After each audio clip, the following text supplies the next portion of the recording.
shirkadda soo ayaa buugiya internet bilaash ah ku wareejisay Hargeysa Library ee degmada Maxamed Mooge ayaan jaamac fardowada agaasimaha library-ga ayaa ka warantay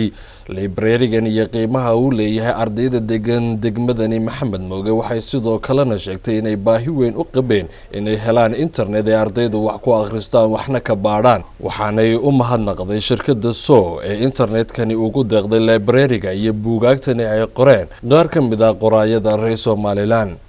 maxay toolay dhamaan buugaagta wax lagu akhristo dhan baa taalo waa dan guud wax loogu talagalay in wax lagu akhristo ka faa'iideysto dhalinyarada ku dhaqan magaalada Hargeysa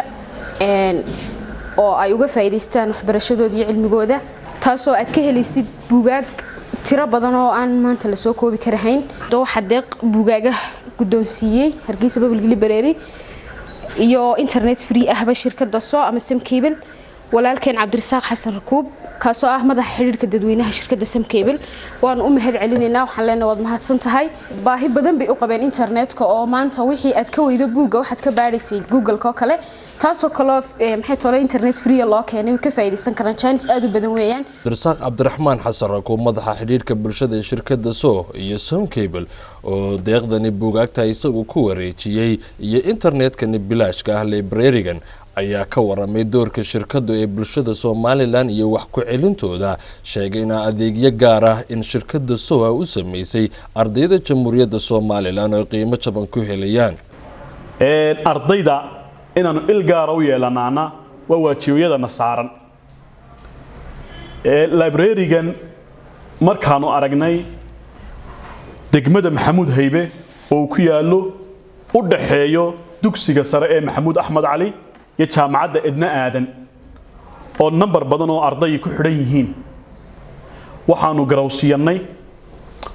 inaanu internetka u bilaash ku helo u deeqno hadii shirkadda soo iyo Sam Cable sidoo kale buugtana aanu soo gaarsiino waa noo sharaf inaanu ardaydayadii wax ku celino